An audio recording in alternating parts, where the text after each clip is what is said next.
আমরা পড়লাম প্রথম থেকে চতুর্থ ভাগ, তৃতীয় ভাগ, কোথাও অধ্যায়, আমাদের এখানে সবকিছু মিক্সচার, যাতে আপনারা কনফিউজ না হন। তাহলে চতুর্থ ভাগে আমরা কথাবার্তা বলবো কাকে নিয়ে? কথাবার্তা বলবো আমাদের দ্য প্রেসিডেন্টকে নিয়ে। 48 নম্বর, আমাদের রাষ্ট্রপ্রধান দ্য প্রেসিডেন্ট 48। তাহলে আমাদের হচ্ছে 48-এর 1 নম্বর ধারণ অনুযায়ী সংসদ সদস্যদের প্রত্যক্ষ ভোটে রাষ্ট্রপতি নির্বাচন সম্পন্ন হয়। কাদের প্রত্যক্ষ ভোট? এমপিদের প্রত্যক্ষ ভোট। আমাদের হচ্ছে এমন না যে আমরা জনগণ প্রত্যক্ষ ভোট দিচ্ছি, এমপিদের ভোটে হচ্ছে নির্বাচিত হচ্ছে আমাদের রাষ্ট্রপতি। 48-এর 1। তো উনি হচ্ছে রাষ্ট্রপ্রধান, যেহেতু সবার উপরে হচ্ছে ওনার ঠাই। উনি প্রধানমন্ত্রীর পরামর্শ অনুযায়ী হচ্ছে কাজ করেন ম্যাক্সিমামই, তার করা যায় না, বাট দুটো জায়গায় উনি হচ্ছে কাজ করতে পারেন। সেটা হচ্ছে গিয়ে উনি প্রধানমন্ত্রী রিক্রুট করতে পারেন, আর হচ্ছে প্রধান বিচারপতি নিয়োগ করতে পারেন। তাহলে প্রধানমন্ত্রী রিক্রুট যিনি করতে পারছেন 56-3 নম্বর অনুচ্ছেদ অনুযায়ী, আর প্রধান বিচারপতি রিক্রুট করতে পারেন 95-এর 1 নম্বর অনুচ্ছেদ অনুযায়ী। এই দুটো একটু মনে রাখতে হবে যে রাষ্ট্রপতি প্রধানমন্ত্রীর পরামর্শ ছাড়া কি কোন কাজ করতে পারেন, এটা। তাহলে রাষ্ট্রপতি হবার যোগ্যতা, তাহলে বাংলাদেশী নাগরিক, আমরা সবাই বাংলাদেশী নাগরিক, বয়স সর্বনিম্ন 35 বছর। তাহলে আমরা এখানে হচ্ছে আটকে যাচ্ছি না। সাংসদ হওয়ার যোগ্যতা, পূর্বে কখনো অভিশংসন হননি এমন। আচ্ছা, এটা হচ্ছে এখন চতুর্থ ভাগ থেকে আছে, চতুর্থ অধ্যায় জান। বয়স হচ্ছে সর্বনিম্ন 35 বছর। তাহলে আমার বাংলাদেশী নাগরিক, সর্বনিম্ন 35 বছর বয়স, সাংসদ হওয়ার যোগ্যতা, পূর্বে কখনো অভিশংসন হননি এমন, মানে তাকে কখনো হার দিয়ে বের করে দেওয়া হয় নাই। এই দুজন প্রশ্ন করছেন অভিশংসন। অভিশংসন মানে হচ্ছে কি রে, আপনারা ক্লাস করেন না আগে? তো ধরা উচিত। আচ্ছা, তাহলে আমাদের হচ্ছে রাষ্ট্রপতি কি করেন? রাষ্ট্রপতি হচ্ছে গিয়ে পারবেন না, না এটা পারবে না, ইমপিচমেন্ট করলে আর পারে না।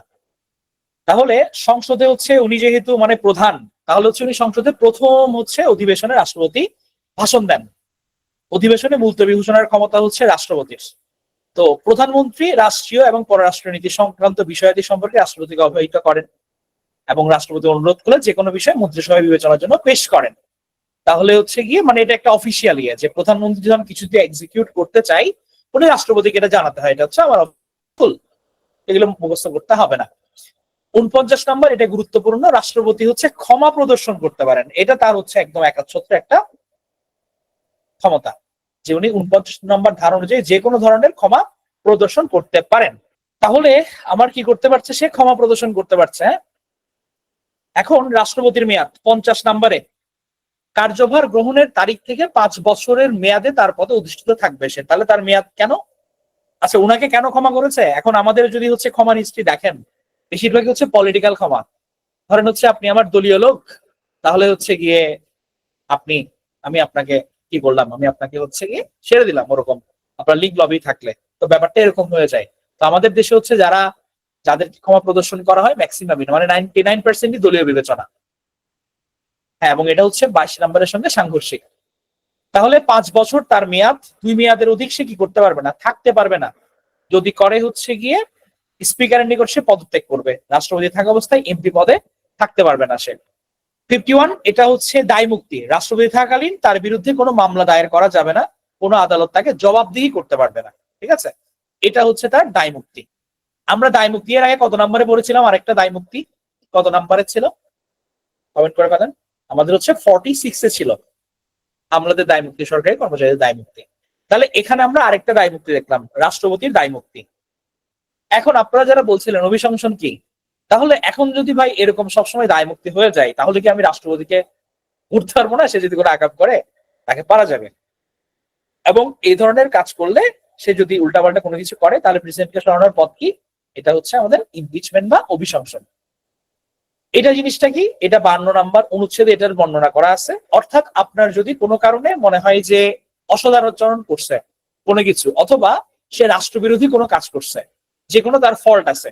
এখন আপনারা হচ্ছে, আমরা ধরেন এমপি 300 জন, আমরা ম্যাক্সিমাম মনে করলাম যে না, এই কাজটা খারাপ করছে, রাষ্ট্রের সঙ্গে এটা করা ঠিক হয় নাই, তার এই পদে থাকার যোগ্যতা নাই।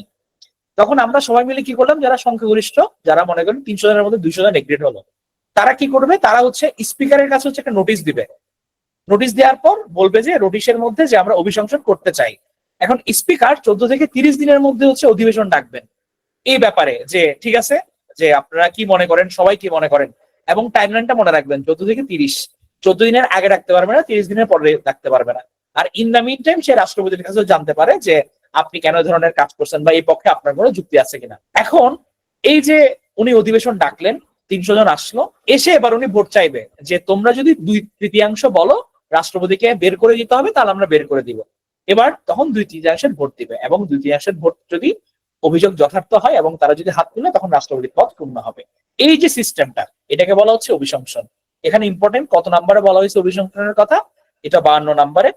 এবং কতদিনের মধ্যে উনি অভিশংসনের জন্য অধিবেশন ডাকবেন, এটা হচ্ছে 14 থেকে 30 দিনের মধ্যে।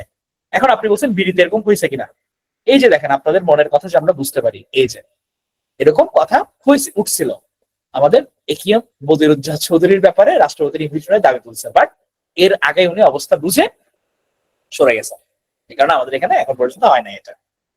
এখন রাষ্ট্রপতি অসুস্থ হতে পারে, কোথাও বাইরে ট্যুরে যেতে পারে, তাহলে অনুপস্থিতি থাকলে কি করবে? রাষ্ট্রপতি পদে স্পিকার দায়িত্ব পালন করবে। তাহলে আমরা রাষ্ট্রপতি সম্বন্ধে অনেক কিছু জানলাম। 55 নম্বরে হচ্ছে গিয়ে যে আমার মন্ত্রিসভার ব্যাপার। মন্ত্রিসভাটা কি? প্রধানমন্ত্রীর নেতৃত্বে মন্ত্রিসভা থাকবে না, উনি একদমই আউট। এবং উনি যখন রাষ্ট্রপতির পদে ক্ষমতা নিচ্ছেন, উনি কিন্তু আর এমপি থাকতে পারেন না। তাহলে মন্ত্রিসভা কি? মন্ত্রিসভা হচ্ছে গিয়ে প্রধানমন্ত্রীর নেতৃত্বে 55 নম্বরে বলা হয়েছে উনার কর্তৃত্বে প্রজাতন্ত্রের নির্বাহী ক্ষমতা প্রযুক্ত হবে। খুবই গুরুত্বপূর্ণ। মানে এই যে ধরেন আমার পাওয়ার এক্সিকিউশনের ক্ষমতা, এইটা হচ্ছে মূলত প্রধানমন্ত্রীর কর্তৃত্বে প্রযুক্ত হয়। আবার মন্ত্রিসভা সংসদের নিকট যৌথভাবে দায়ী থাকেন। এখন যদি মন্ত্রীরা কোনো কিছু ভুল করে, তাহলে এমপিরা তাদেরকে ধরতে পারেন, এটা আছে। এখন প্রযুক্ত যদিও প্রধানমন্ত্রীর নামে হয়, যে কোনো কিছু গৃহীত হয় হবে হচ্ছে কিন্তু আমার রাষ্ট্রপতির নামে। আপনারা যে কোনো অফিসিয়াল গ্যাজেটে দেখবেন নিচে থাকে রাষ্ট্রপতির আদেশ ক্রমে, তাহলে উনি আদেশ দিবে, উনার নামটা থাকবে, উনার নামে গৃহীত হবে, কিন্তু এটা অ্যাপ্লাই করবে মূলত কে? প্রধানমন্ত্রী। তো রাষ্ট্রপতি সকল মন্ত্রীগণকে নিয়োগ দান করে, এটা 56 নাম্বার। এবং এখানের মধ্যে যেটা গুরুত্বপূর্ণ, টেকনোক্রেট কোটা। আপনারা জানেন যে আমাদের ধরেন 300 জন যদি হচ্ছে আমার এমপি হয়, তার মধ্যে হচ্ছে 1/10, 1/10 হচ্ছে গিয়ে যে আমার অনধিক 1/10, যে তাদের সংখ্যার অনুন 9 হচ্ছে গিয়ে, সরি এটা মন্ত্রিসভা, এমপি বলতেছে, এটা মন্ত্রিসভা। ধরেন হচ্ছে আমার 30 জন, 30 জনের হচ্ছে আমার মন্ত্রিসভা। এখন 30 জনের মধ্যে হচ্ছে আমার, যদি আমি 1/10 ধরি 1/10, তাহলে এটা কত? 3 জন। তাহলে আমি 3 জন এমন ব্যক্তিদের আমি মন্ত্রিসভায় বসাতে পারবো যারা হচ্ছে কিনা আমার ইলেকটেড কেউ না, নির্বাচিত কেউ না। যেমন আমরা স্টিভ জব্বারকে দেখছিলাম যে এরকম, সে হচ্ছে ইলেকটেড কেউ না, কিন্তু টেকনোক্রেট সবাই বসছে। এছাড়া আমরা ডাক্তার সামন্তলাল সেন স্যারকে দেখছি, এরকম অনেক গুণীজন মানুষজনও বসছে, আবার অনেকে ফাও বসছে। তাহলে ধরেন মনে করেন হচ্ছে গিয়ে, ধরেন আমি এখন, আমাকে হচ্ছে সরকার থেকে ফোন দিল যে তোমাকে আমি স্বাস্থ্যমন্ত্রী করতে চাই। এখন আমি তো ভাই নির্বাচনী দাঁড়ায় নাই, তাহলে আমি যে ক্ষমতা বলে মন্ত্রী পরিষদে বসতে পারবো, মন্ত্রী হতে পারবো, এটাকে বলা হচ্ছে টেকনোক্রেট। তখন আমাকে বলা হবে কি? যে আমি টেকনোক্রেট মন্ত্রী। তাহলে আরিফিন ভাইকে যেমন চাচ্ছি আমরা, তাহলে আরিফিন ভাইকে যদি আমরা বসাই, তাহলে সেক্ষেত্রে হচ্ছে ওনারা টেকনোক্রেট মন্ত্রী। এভাবে এটা হচ্ছে আমার 56 নম্বর হচ্ছে। 57 নম্বর প্রধানমন্ত্রী পদের মেয়াদ। তো প্রধানমন্ত্রী পদের মেয়াদ আমরা জানি যতদিন হচ্ছে মূলত আমার মন্ত্রিসভাটা কার্যকর থাকতেছে। এমনি রেগুলার আমরা যদি নির্বাচনের টাইমিং হিসাব করি, তাহলে আমার হচ্ছে 5 বছর। এখন কখন শূন্য হয়? উনি যদি পদত্যাগ পত্র জমা দেন, অথবা এমন কোনো কাজ করলে উনি আর হচ্ছে এমপি নাই, তাহলে সেক্ষেত্রে প্রধানমন্ত্রীর পদটা কি হয়ে যাবে? শূন্য হয়ে যাবে।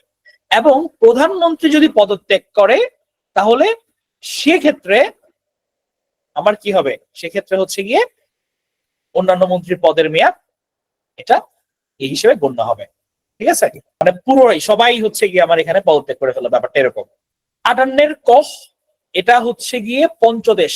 আচ্ছা, মাঝে মাঝে হচ্ছে সাউন্ড চলে যাচ্ছে বলতে আপনার এই যে এক কাজে দুই কাজ করতে হচ্ছে আর কি, এটা আপনার ওই টেক্সাসে তো মাঝে মাঝে একটু ইম্পর্টেন্ট, এটা অ্যাটেন্ড করতে হচ্ছে কিছু টেক্সট।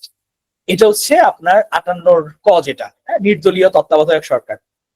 এই জিনিসটা হচ্ছে গিয়ে পঞ্চদশ সংশোধনীতে বিলোপ করা ছিল, এটা কিন্তু 58 নম্বরে ছিল।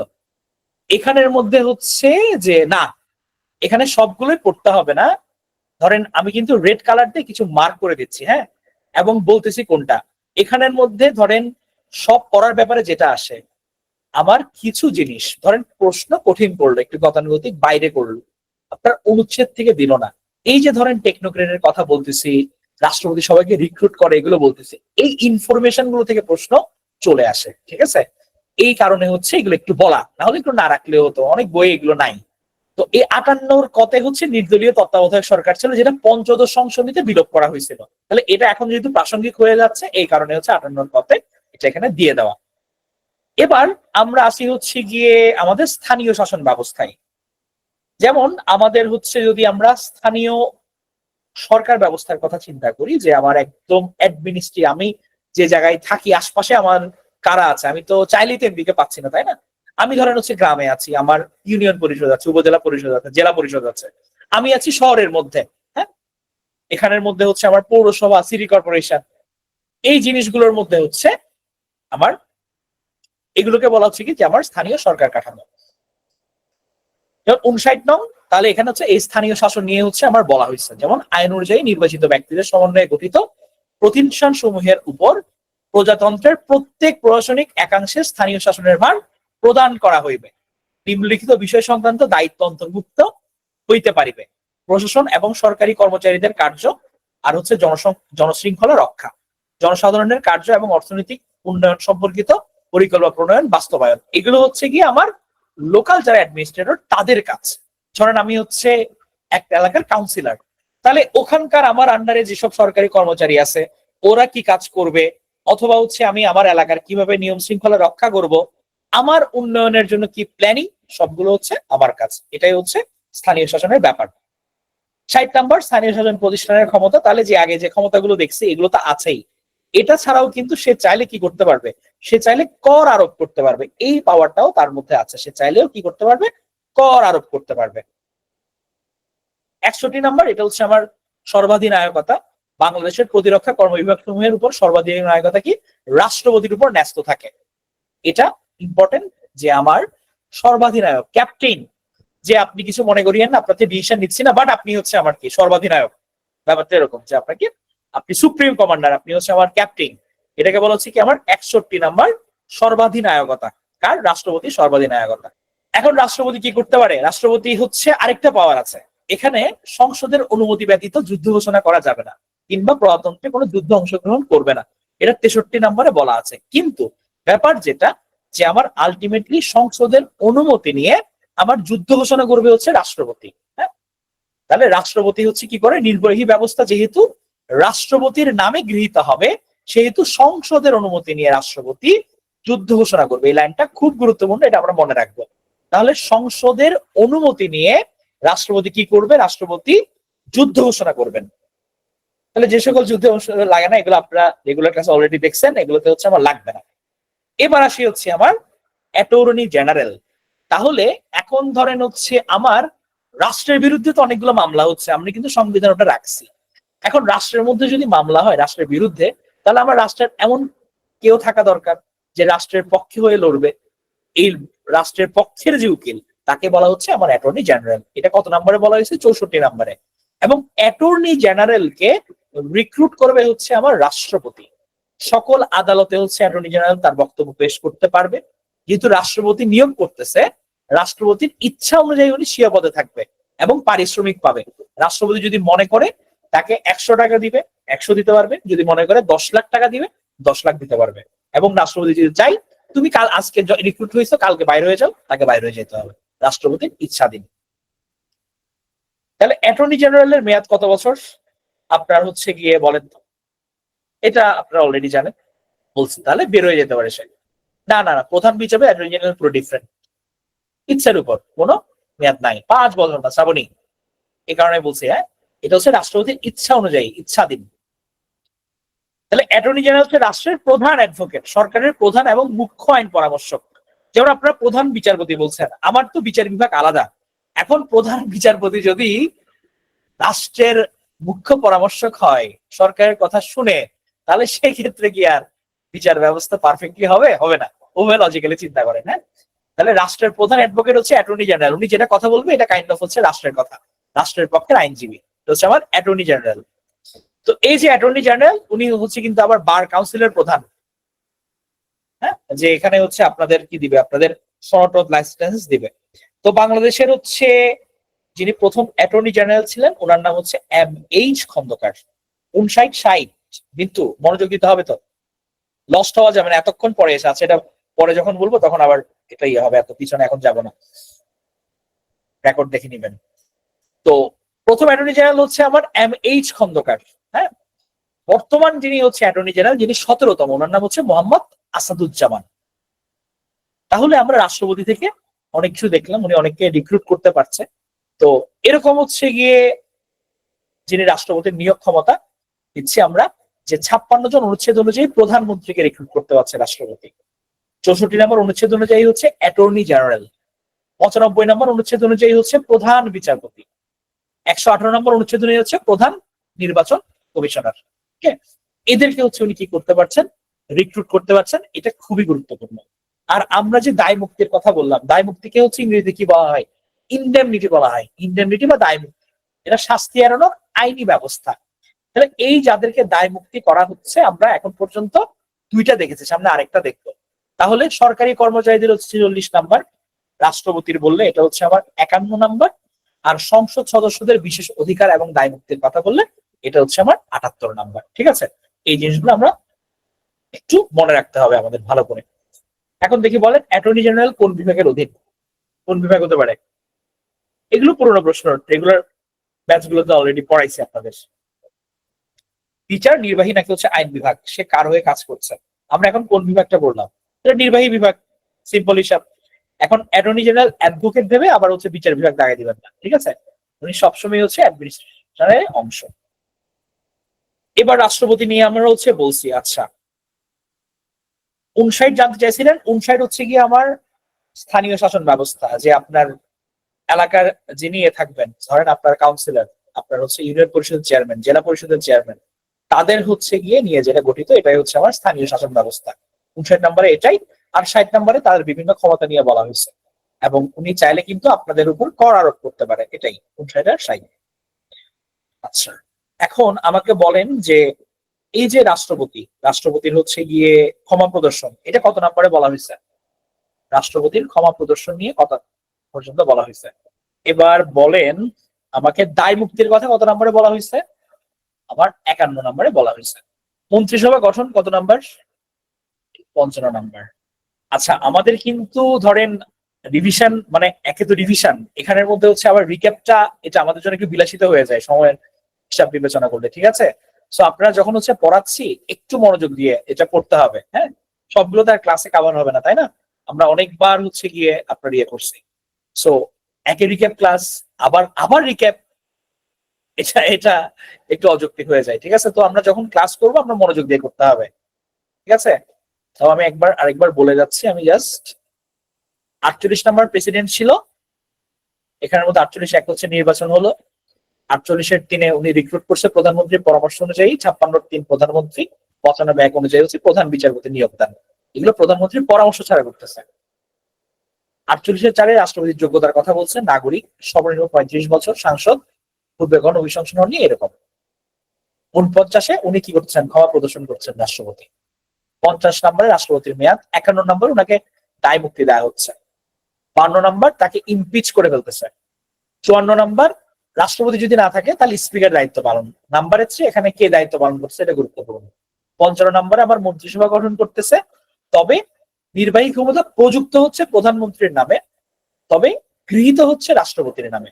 তাহলে নাম গৃহীত বললে রাষ্ট্রপতি, প্রযুক্ত বললে প্রধানমন্ত্রী।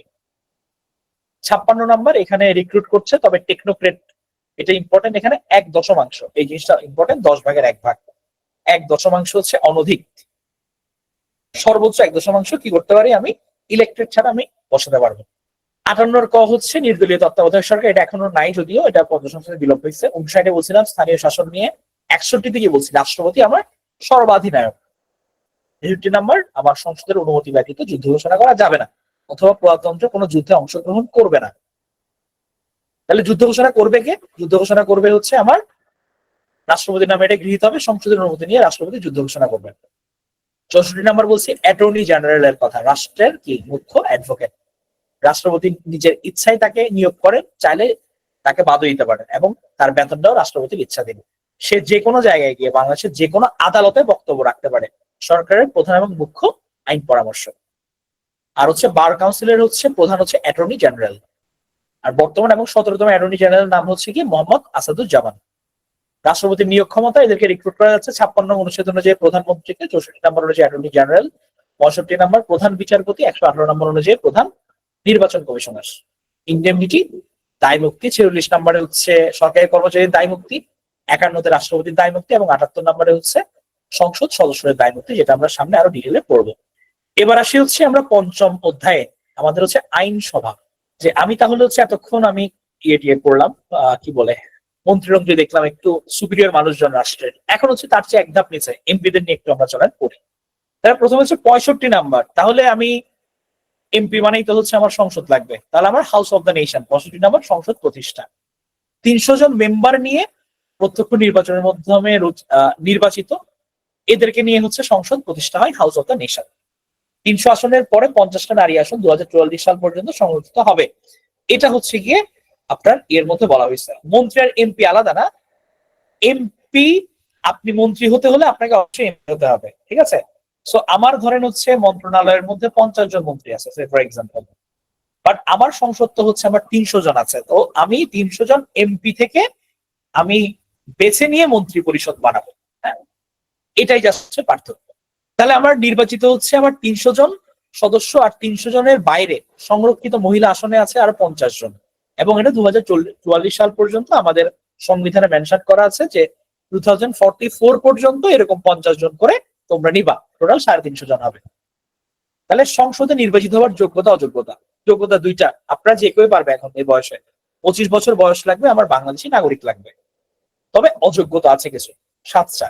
যদি আদালত বলে আপনি পাগল, অপ্রকৃতস্থ, পারবেন না, আপনি দেউলিয়া হয়েছেন, আপনার টাকা পয়সা নেই, ব্যবসা বাণিজ্যে লস করে আপনি আর কর্জ শোধ করতে পারতেছেন না, আপনি হাত তুলে বললেন যে ভাই আমি দেউলিয়া। এখন এই যদি আপনি দেউলিয়া নিজেকে ঘোষণা করেন এবং আদালত বলে যে ঠিক আছে ওর আসলে অবস্থা খারাপ, ও টাকা পয়সা দিতে পারবে না, তাহলে সেক্ষেত্রে আপনি আর নির্বাচন করতে পারবেন না। আপনি যদি কোনো বিদেশি রাষ্ট্রের নাগরিকত্ব গ্রহণ করেন অথবা বিদেশি রাষ্ট্রের প্রতি আনুগত্য স্বীকার করেন, তাহলে হচ্ছে আপনি পারবেন না।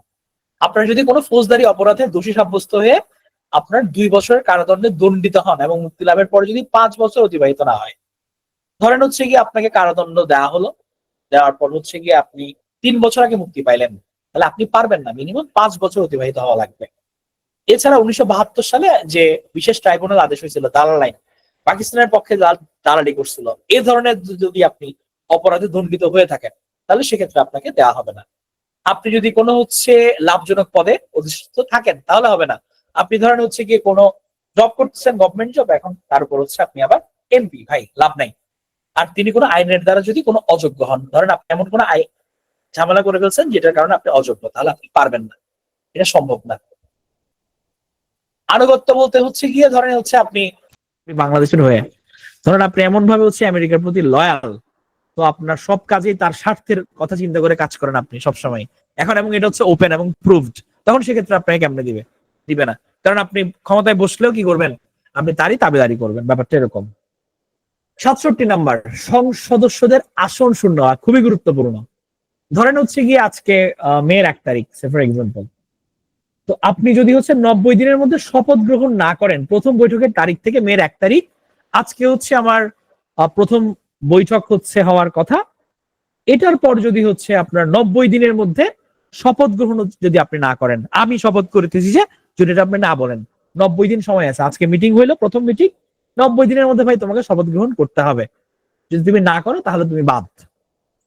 তুমি যদি একাধিক ক্রমে 90 বৈঠক দিবস অনুপস্থিত থাকো, আমি টানা 90 দিন আসলাম না, অ্যাবসেন্ট, তাহলে সেক্ষেত্রে ঝামেলা। সংসদ ভেঙে গেলে, যদি কোনো কারণে সংসদ ভেঙে যায় আর সংসদই নাই, তাহলে সদস্য আর কোত্থেকে থাকবে। আর আপনি যদি হচ্ছে কোনো কারণে পদত্যাগ পত্র জমা দেন স্পিকারের নিকট, তাহলে এগুলো হলে কি হবে, আমার আসন শূন্য হয়ে যাবে। এখন আপনি যদি হচ্ছে গিয়ে এমন যদি হয়, আমি শপথ করিতেছি যে এইটা হচ্ছে গিয়ে পড়ালেখার কথা নাই, এটাই দুর্ভাগ্য। আমি যদি ধরেন হচ্ছে শপথ না নিয়ে আমি কি করলাম, আমি আসলে বসে পড়লাম, হ্যাঁ, যে আমি শপথ নিয়ে বিন বুলাতি বলে না, যে এগুলো কি বলে, দাওয়া বলে, দাওয়া খাওয়া, যে আমি বিনা দাওয়াতে হচ্ছে খাইতে গেলাম, তাহলে এখন হচ্ছে আপনি শপথ গ্রহণ করেন নাই, আপনি মিটিং এ গিয়ে হচ্ছে হাত তুলতেছেন, ভোট দিচ্ছেন, আসন গ্রহণ করতেছেন, ধরা গেলে হচ্ছে কি আপনাকে জরিমানা করতে হবে। এরকম প্রতিদিন একদিনের জন্য আপনাকে 1000 টাকা করে অর্থদণ্ডে দণ্ডিত করা হবে।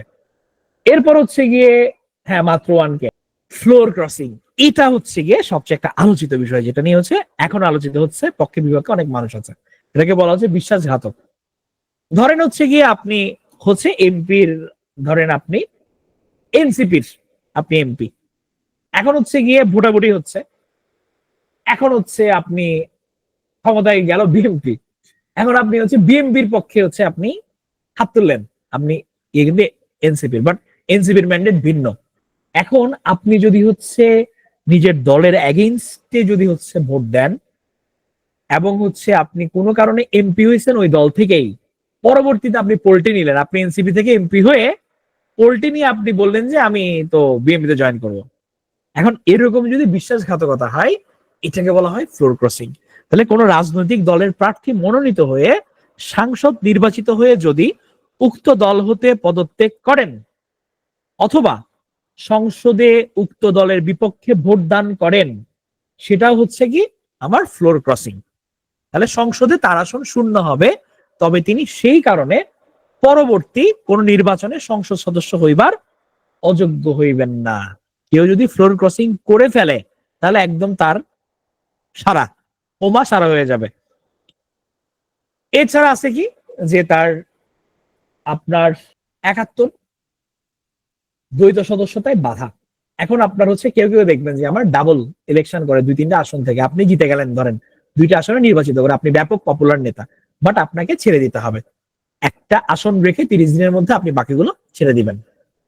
এরপর হচ্ছে আমার সংসদের অধিবেশন সরকার বিজ্ঞপ্তি দ্বারা অথবা রাষ্ট্রপতি সংসদ আহ্বান স্থগিত ভঙ্গ করতে পারে। এটা আরেকটা ব্যাপার যে আপনি যেহেতু সর্বাধিনায়ক সশস্ত্র বাহিনী সমূহের রাষ্ট্রের বাপ, আপনি কি করতে পারবেন, আপনি সংসদ আহ্বান কি করতে পারবে, রাষ্ট্রপতি পারবে আহ্বান স্থগিত এবং ভঙ্গ করতে পারবে। তবে এখানে একটা ব্যাপার থাকে, ধরেন আমার 2টা মেয়াদ, যে একটা অধিবেশনের সমাপ্তি এবং পরবর্তী অধিবেশনের প্রথম বৈঠকের মধ্যে 60 দিনের অতিরিক্ত বিরতি থাকবে না। ধরেন হচ্ছে কি আমি বললাম যে আমার নমিনেশন পর দল পরিবর্তন করলে না, আপনি হচ্ছে গিয়ে নির্বাচিত হওয়ার পর তখন দল পরিবর্তন করে ফ্লোর ক্রসিং হবে। ধরেন আপনার এমন হলো যে আজকে আমরা ক্লাস নিলাম, এরপর বললাম যে হচ্ছে গিয়ে যে আমি তোমার 70 দিন পরে আরেকটা ক্লাস হবে আপনাদের, তাহলে সংসদে যদি এই নিয়ম করেন তাহলে এটা হবে না। 2টা ক্লাসের মধ্যে গ্যাপ, 2টা বৈঠকের মধ্যে গ্যাপ, 2টা অধিবেশনের মধ্যে গ্যাপ, সর্বোচ্চ আমার 60 দিন থাকতে পারবে, 60 দিনের বেশি পারবে না, না নির্বাচন আর করতে পারবে না। এরপর সাধারণ নির্বাচন হচ্ছে ফলাফল ঘোষণার 30 দিনের মধ্যে বৈঠক অনুষ্ঠানের জন্য সংসদ আহ্বান করা হবে। না ওরকম যদি হয় তাহলে অবশ্যই পুনর্নির্বাচন হবে। তবে জিনিসগুলো হচ্ছে আমাদের এখন পর্যন্ত আপেক্ষিক, কারণ আমাদের এখানে ফ্লোর ক্রসিং তো হয় না, ঠিক আছে? সো জিনিসগুলো এখনো থিওরিটিক্যালি রয়ে গেছে। তো ধরেন রিয়েল লাইফ যদি এক্সাম্পল হইতো তখন হয়তো দেখা যাইতো, তখন হয়তো দেখবেন যে এরা বই নিয়ে দৌড়াদৌড়ি করতেছে, কি করা যায় না করা যায় এগুলো নিয়ে কথাবার্তা বলতেছে। এখন ধরেন হচ্ছে আমার 1 মে নির্বাচন হইলো, আপনার 30 দিনের মধ্যে আপনাকে বৈঠক বসতে হবে। আপনি ধরেন আজকে নির্বাচনের ফলাফল ঘোষণা হইলো 1 তারিখ, আপনি বললেন যে আমার 2 মাস পরে গিয়ে প্রথম বৈঠক হবে, না এটা হবে না, আপনার 30 দিনের মধ্যে হচ্ছে বৈঠক হইতে হবে। বিএনপির একজন নেতা করছে, ওকে ফাইন। রাষ্ট্রপতি পূর্বে ভেঙে না দিয়ে থাকলে প্রথম বৈঠকের তারিখ হইতে 5 বছর অতিবাহিত হলে সংসদ ভেঙে যাবে। যদি এমন হয় যে আমার ভেঙে যদি না দিয়ে থাকে তাহলে প্রথম বৈঠকের তারিখ থেকে 5 বছর হলে সংসদ ভেঙে যাবে। এটা আমরা কমন জিনিস, ধরেন হচ্ছে আমার 5 বছর মেয়াদ, 5 বছর মেয়াদ হলে তো মেয়াদ উত্তীর্ণ হয়ে যাবে, তাহলে এটা ভেঙে দিতে হবে। যুদ্ধকালে সংসদের মেয়াদ শেষ হলেও অনধিক 1 বছর বৃদ্ধি করা যাবে এবং যুদ্ধ শেষ হলে সংসদের মেয়াদ 6 মাসের বেশি হবে না। ধরেন হচ্ছে কি এখন আমার যুদ্ধ লাগলো, তো যুদ্ধ লাগার পর হচ্ছে যদি এমন হয় যে আমার মেয়াদ হচ্ছে আমার 5 বছর 2 মাস পর হচ্ছে 5 বছর হয়ে যেত, এর আগে যুদ্ধ লাগলো এবং যুদ্ধটা আমার কন্টিনিউ হচ্ছে, তাহলে সেক্ষেত্রে আপনার মেয়াদ এটা বাড়তে থাকবে, তখন আলাদা করে ভাঙবে না। তবে এমন যদি হয় যে আমার 1 বছরের বেশি হয়ে যাচ্ছে ডিউরেশনটা, তাহলে কিন্তু আর এটা ভেঙে যেতে হবে, অনধিক 1 বছরের মধ্যে হলে এটা ভাঙতে হবে। আর যদি যুদ্ধ শেষ হয় তাহলে সংসদের মেয়াদ 6 মাসের বেশি হবে না। 73 নম্বর, রাষ্ট্রপতির ভাষণ ও বাণী যে কোনো প্রত্যেক সাধারণ নির্বাচনের পর প্রথম অধিবেশনের সূচনায় এবং প্রত্যেক বছর প্রথম অধিবেশনের সূচনায় কি করবে রাষ্ট্রপতি ভাষণ দান করবে। তাহলে ওপেনিংটা উনি করে দিবেন, সংসদে রাষ্ট্রপতি ভাষণ এবং বাণী দিবেন। এখানে আপনারা হচ্ছে হেডিং গুলো না, আপনারা মনে রাখবেন হচ্ছে পয়েন্ট গুলো আমি যেগুলো বলতেছি। তাহলে সাধারণ নির্বাচনের পর ধরেন হচ্ছে কি হবে, যে আমার স্পিকার ডেপুটি স্পিকার যারা এমপি আছে এদের থেকেই হচ্ছে রিক্রুট হবে। তবে কোনো কারণে যদি হচ্ছে ওই লোকের এমপিত্ব চলে যায় অথবা উনি যদি মন্ত্রী পদ গ্রহণ করেন, তাহলে তার স্পিকার ডেপুটি স্পিকার সে একসাথে দুইটা দায়িত্ব পালন করতে পারবে না, তখন হচ্ছে অন্যজন অনেক জায়গায় হচ্ছে রিক্রুট করবে। এগুলো পড়ে নিবেন, আপনাদের তো পিডিএফ দেওয়া হয়, সমস্যা নাই। এরপর আসছে হচ্ছে আমার 75 নাম্বার, এটা হচ্ছে আমার কাস্টিং ভোট। ধরেন হচ্ছে গিয়ে আমার যে কোনো একটা ব্যাপারে আমাকে কি করতে হবে, যে একটা সিদ্ধান্ত নিতে হবে। হ্যাঁ, তো এই যে সিদ্ধান্ত নেওয়া, এমন হতে পারে যে আমার 50-50 হয়ে গেছে, আমার টাই প্রয়োজন, আমার যেদিকে 51 জন ভোট দিবে সেদিকে আমার হচ্ছে গিয়ে ডিসিশনটা টেক হবে। তাহলে সেক্ষেত্রে হচ্ছে আপনার যেটা ভোট, নির্ণায়ক ভোট, সেটাকে বলা হচ্ছে কাস্টিং ভোট। তাহলে এরকম যদি কখনো টাই হয়ে যায়, তখন সেক্ষেত্রে স্পিকার ভোট দেয়, স্পিকারের ভোট যেদিকে যায় সেই পক্ষ বিজেতা হয়। এই কারণে স্পিকারের ভোটটাকে বলা হচ্ছে কাস্টিং ভোট বা সিদ্ধান্ত নির্ণয়কারী ভোট। আর এখানে আরেকটা টার্ম আছে, এটাকে বলা হচ্ছে কোরাম।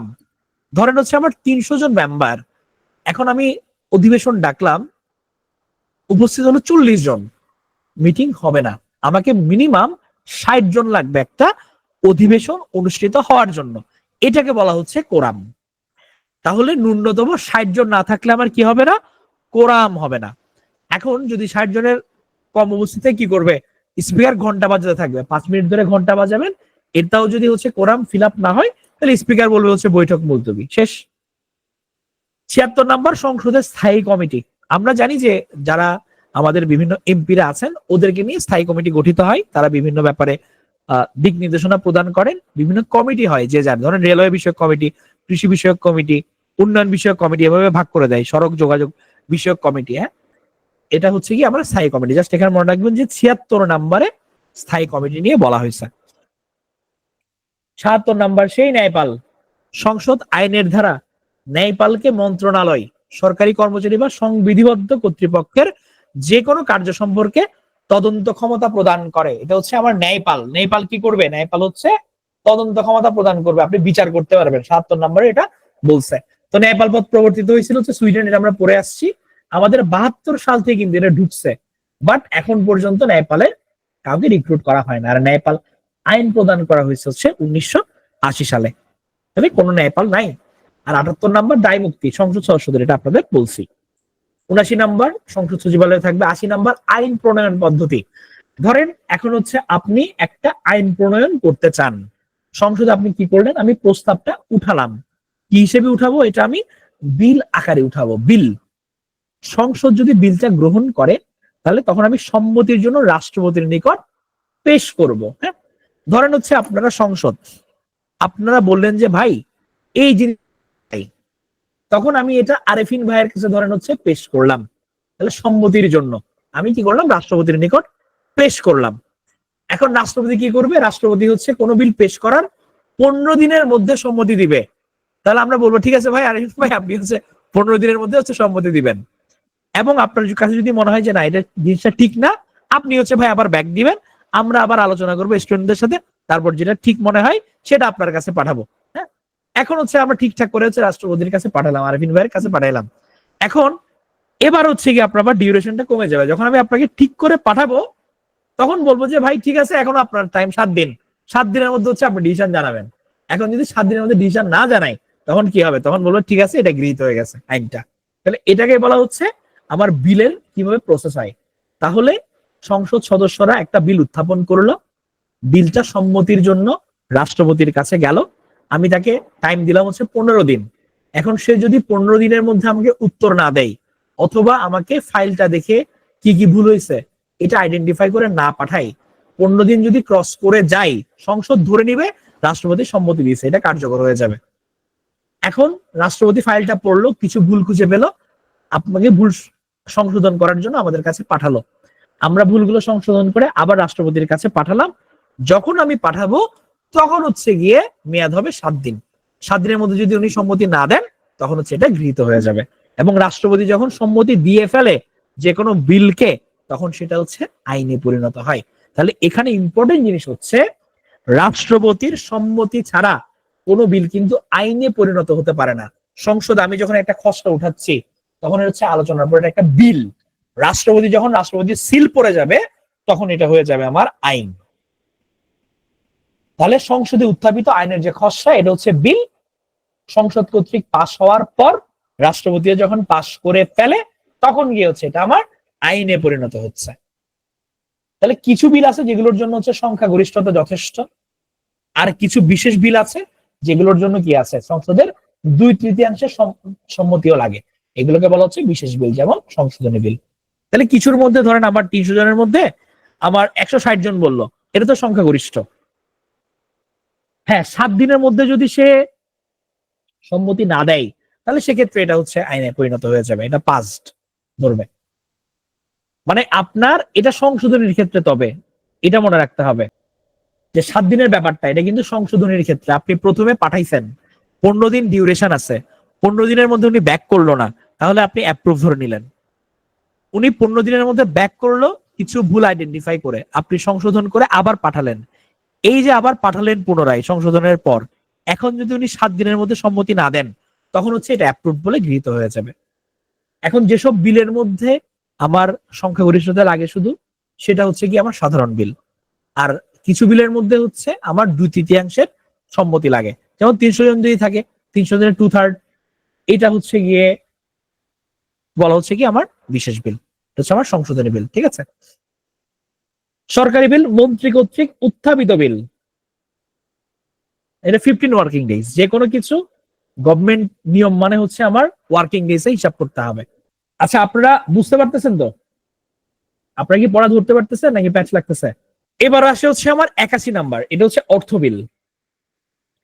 অর্থ বিলের মধ্যে কি, আচ্ছা আরেকটা জিনিস আপনাদের আরেকবার একটু রিমাইন্ড করে দিই যে আমাদের আসলে রিক্যাপ ক্লাসের মধ্যে সব প্রশ্ন উত্তর দেওয়া পসিবল না। হ্যাঁ, আবার আপনি যদি এখানে কনসেপ্ট ক্লিয়ার করতে চান এটাও হবে না, এটা কিন্তু আপনার জন্য বোনাস, জাস্ট একটা কুইক একটা রিভিউ করে যাতে ইম্পর্টেন্ট জিনিসগুলো মাথায় থাকে এটার জন্য। ঠিক আছে।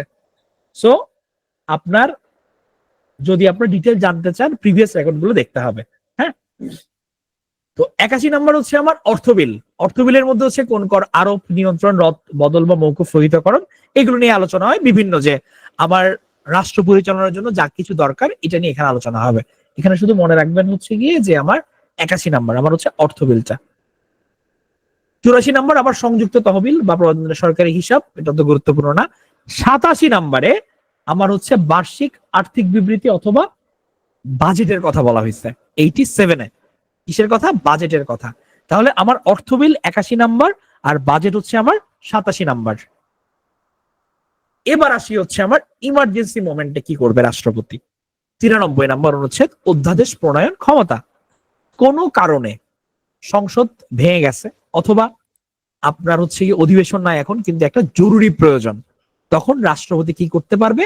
রাষ্ট্রপতি অধ্যাদেশ জারি করতে পারবে, তার ওই পাওয়ারটা আছে। ধরেন আমার এখন রাষ্ট্রের একটা ক্রাইসিস মোমেন্ট, আমার একটা ইমার্জেন্সি আইন করা লাগবে। এখন আবার সংসদ আমার এত ইমার্জেন্সি যে আমি সবাইকে ডাকবো, সবাই ঢাকায় আসবে, আমরা একসাথে বসবো, এটা পসিবল না। তাহলে রাষ্ট্রপতি কি করতে পারে? উনি অধ্যাদেশ জারি করে দিতে পারে, ইমার্জেন্সি অনুযায়ী করে দিতে পারে। এখন এই অধ্যাদেশটা কিন্তু আইন অনুযায়ী কার্যকর হতে হবে, এবং এটার নিয়ম হচ্ছে যে আমার কোন অধ্যাদেশ জারি হবার পর সংসদে অনুষ্ঠিত সংসদের প্রথম বৈঠকে উপস্থাপনের পর 30 দিনের মধ্যে অনুমোদন হতে হবে। তাহলে আমার যদি মের 1 তারিখ আমার হচ্ছে আদেশটা জারি হয়, অধ্যাদেশ জারি হয়, আমার 30 তারিখের মধ্যে এটা কি করতে হবে? আমাকে অনুমোদন করতে হবে, না হলে কিন্তু এটা বাতিল হয়ে যাবে অধ্যাদেশটা। স্লাইড তো আছে। তো কোন অধ্যাদেশ জারি হবার পর অনুষ্ঠিত সংসদের প্রথম বৈঠকে উপস্থাপনের 30 দিনের মধ্যে অনুমোদন করতে হবে। তাহলে এখানে যেমন মেসির হচ্ছে আগে বেবি হয়ে গেছে, তারপর সে কি করছে? তারপর সে হচ্ছে গিয়ে মানে বিয়ে করছে। তাহলে আগে রেজাল্ট, পরে হচ্ছে গিয়ে বাকিটা সে ডান করছে। তাহলে আমরা কিন্তু এখানে অনেকগুলো দিনের ইনফরমেশন আমরা দেখছি, তাই না? তাহলে আমরা যদি দিনের ইনফরমেশন গুলো এক নজরে একটু তাকাই, 7 দিনের মধ্যে কি বলছিলাম যে পুনরায় বিল পাঠালে 7 দিনের মধ্যে সম্মতি, আর রাষ্ট্রপতি বিল স্বাক্ষরের জন্য আমরা সর্বোচ্চ টাইম দিচ্ছি কয়দিন? 15 দিন দিচ্ছি। 30 দিন হচ্ছে নির্বাচনের পর সংসদের অধিবেশন আহ্বানের সময়। 1 তারিখ নির্বাচন হলো, 30 তারিখের মধ্যে 30 দিনের মধ্যে হচ্ছে তুমি অধিবেশন আহ্বান করবা, এবং অধ্যাদেশ জারি করলো রাষ্ট্রপতি। 30 দিনের মধ্যে হচ্ছে গিয়ে আমার অনুমোদন দিতে হবে। আর দ্বৈত আসন যদি তুমি নিয়ে থাকো, 30 দিনের মধ্যে তোমাকে কি করতে হবে? একটা আসন ছেড়ে দিতে হবে। 2 অধিবেশনের মধ্যে বিরতিকাল কয়দিন? আমার 60 দিন।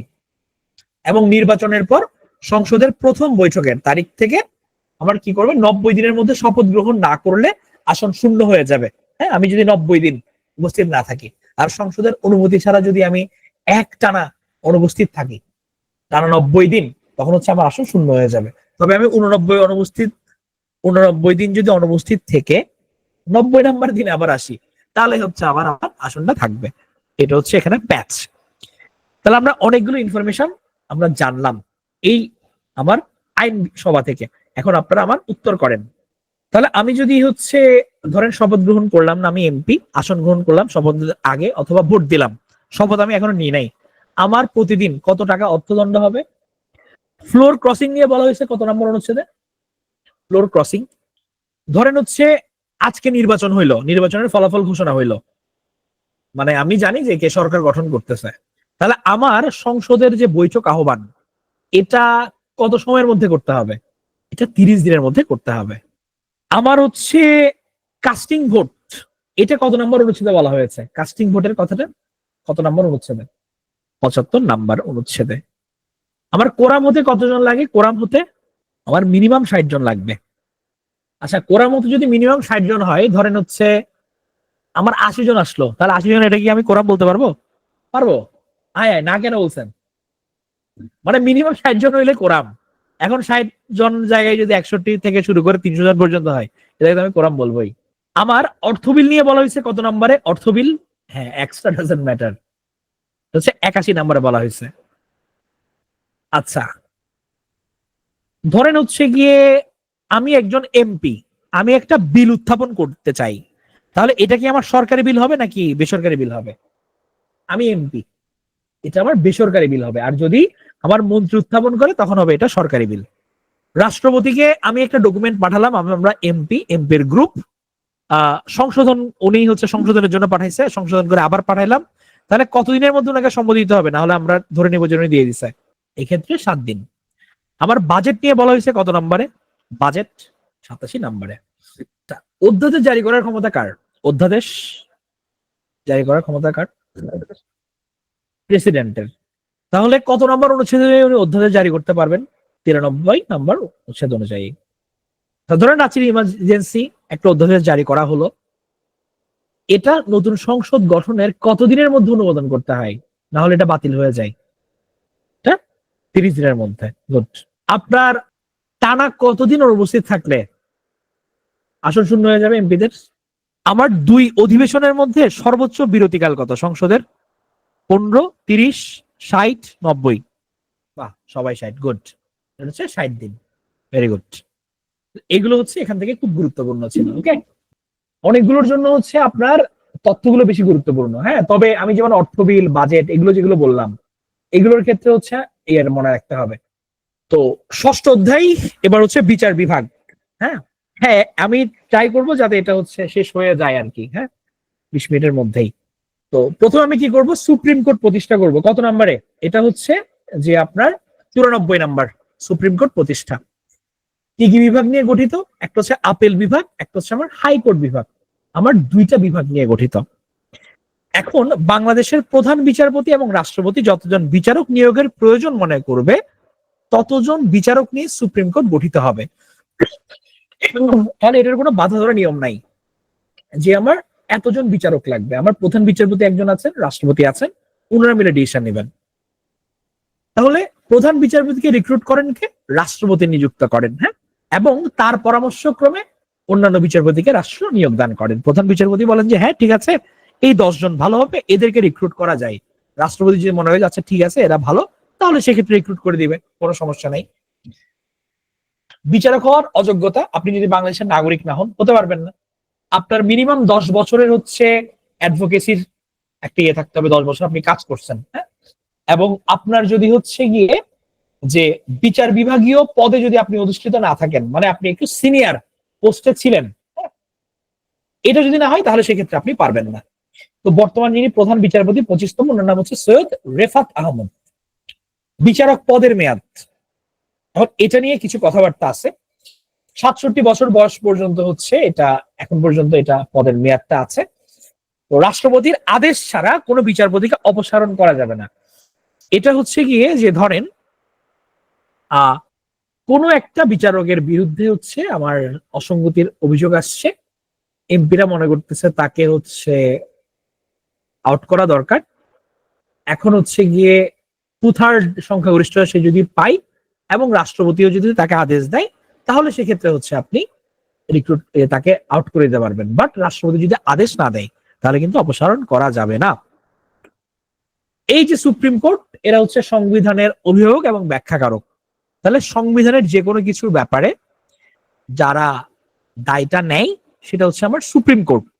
কোনো কিছু বুঝছেন না, কেউ যদি প্রশ্ন করে যে না এটা তো সাংবিধানিক না, আপনি সুপ্রিম কোর্টে মানে প্রশ্ন করতে পারবেন, এবং এদেরকে সংবিধানের অভিভাবক বলা হয়। তাহলে এই জিনিসটা গুরুত্বপূর্ণ। হ্যাঁ, সংবিধানের অভিভাবক এবং ব্যাখ্যাকারককে এটা হচ্ছে আমার সুপ্রিম কোর্ট।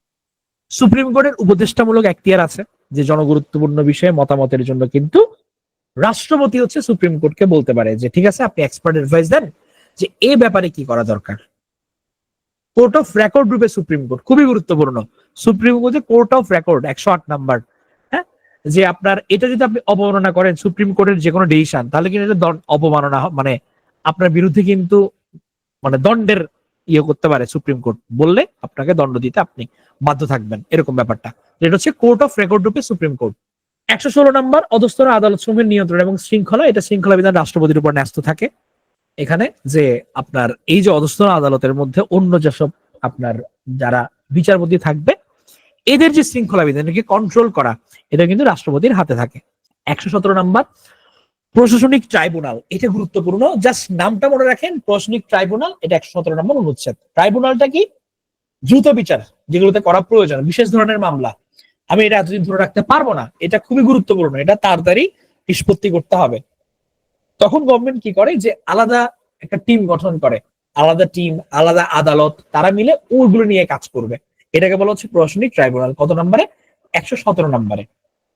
এছাড়া ধরেন আদালত কোনো কিছু বুঝতেছে না, তাহলে তারা কোনো বিশেষজ্ঞের মতামত নিতে পারে, এটাকে বলা হচ্ছে অ্যামিকাস কিউরি, যেটার বাংলা হচ্ছে আদালতের বন্ধু, এটা একটা ল্যাটিন ওয়ার্ড। এছাড়া আপনার কোনো কারণে বিচারকরা যদি সংবিধান লঙ্ঘন করে থাকে, এদের অপসারণের জন্য কিন্তু আপনারা সুপ্রিম জুডিশিয়াল কাউন্সিলের কাছেও যেতে পারেন। ওরা হচ্ছে বিচারকদের যে কোনো অভিযোগ নিয়ে তারা তদন্ত করে থাকে। 96 3 নম্বর অনুচ্ছেদ অনুযায়ী বাংলাদেশের প্রধান বিচারপতি এবং অন্যান্য বিচারকদের মধ্যে মোস্ট সিনিয়র যারা, বয়সে সিনিয়র না, অনেকদিন ধরে কাজ করতেছে, কাজের দিক থেকে সিনিয়র, এরকম টোটাল 3 জন নিয়ে আমাদের সুপ্রিম জুডিশিয়াল কাউন্সিলে গঠিত হবে। এবং 2024 সালের 20 অক্টোবর বিচারপতিদের অপসারণের ক্ষমতা যে আগে সংসদের হাতে ছিল, এটা সরাই সুপ্রিম জুডিশিয়াল কাউন্সিলের নিকট ন্যস্ত করা হয়েছে। তাহলে কিছুক্ষণ আগে যে আমরা দেখে আসছিলাম যে আমার অপসারণের ক্ষমতা সংসদের হাতে আছে, এটা কিন্তু বর্তমানে নাই। কার হাতে আছে? এটা এখন সুপ্রিম জুডিশিয়াল কাউন্সিলের নিকটে আছে। তাহলে বিচারপতিদের অপসারণের ক্ষমতা বিচারপতিদের হাতে থাকবে, ব্যাপারটা এরকম। সপ্তম ভাগ, এটা হচ্ছে নির্বাচন নিয়ে। এখানে বলা হয়েছে যে প্রধান নির্বাচন কমিশনার এবং অনধিক 4 জন নিয়ে এদেরকে গঠন করতে হবে। টোটাল আমার অনধিক 4 জন, তাহলে টোটাল হচ্ছে 5 জন। এটার মেয়াদ থাকবে হচ্ছে আমার 5 বছর। প্রধান নির্বাচন কমিশনার এখন হচ্ছে এএমএম নাসির উদ্দিন। 121 নম্বর, প্রত্যেক এলাকার জন্য একটা মাত্র ভোটার তালিকা। এক এলাকা ভোটার তালিকা একটার বেশি না, এটাই জাস্ট। ভোটার তালিকার নামভুক্তির যোগ্যতা, নাগরিক হবেন আপনি, 18 বছর, আপনি পাগল না, নির্বাচনী এলাকার অধিবাসী, আপনি দালালের অভিযুক্ত না, তাহলে আপনি কি হতে পারবেন? ভোটার হতে পারবেন। 2008 সালে ছবিযুক্ত ভোটার তালিকা শুরু হয়, 2রা মার্চকে আমরা জাতীয় ভোটার দিবস বলি। আর 2008 সালের নবম সংসদ নির্বাচনে কিন্তু না ভোটের বিধান ছিল, এটা গুরুত্বপূর্ণ। আমাদের হচ্ছে নবম সংসদ নির্বাচনে যে আমার কি আছে, না ভোটের হচ্ছে এখানে ব্যাপারটা আছে। নির্বাচন কমিশন প্রতিষ্ঠা হচ্ছে 118 নম্বর। হ্যাঁ, এখানে এইজ লিমিট আছে, উনি হচ্ছে মেয়াদ থেকে হচ্ছে আমার 5 বছর পর্যন্ত। ও এইজ বলতে কত বছর ওরকম হচ্ছে লিমিট আপনার কম, কিন্তু তার জাস্ট মেয়াদটা। এবার আসি হচ্ছে নির্বাচন অনুষ্ঠানের সময়। তাহলে রাষ্ট্রপতি নির্বাচন কখন হবে? মেয়াদ শেষ হবার 90 থেকে 60 দিন আগে। তাহলে হচ্ছে আমার এই মাসে তার 3 মাস আগে আমাকে কি করতে হবে? 3 থেকে 2 মাস আগে আমাকে ছেড়ে দিতে হবে পদ, এবং তখন রাষ্ট্রপতি নির্বাচনের জন্য প্রয়োজনীয় ব্যবস্থা গ্রহণ করতে হবে।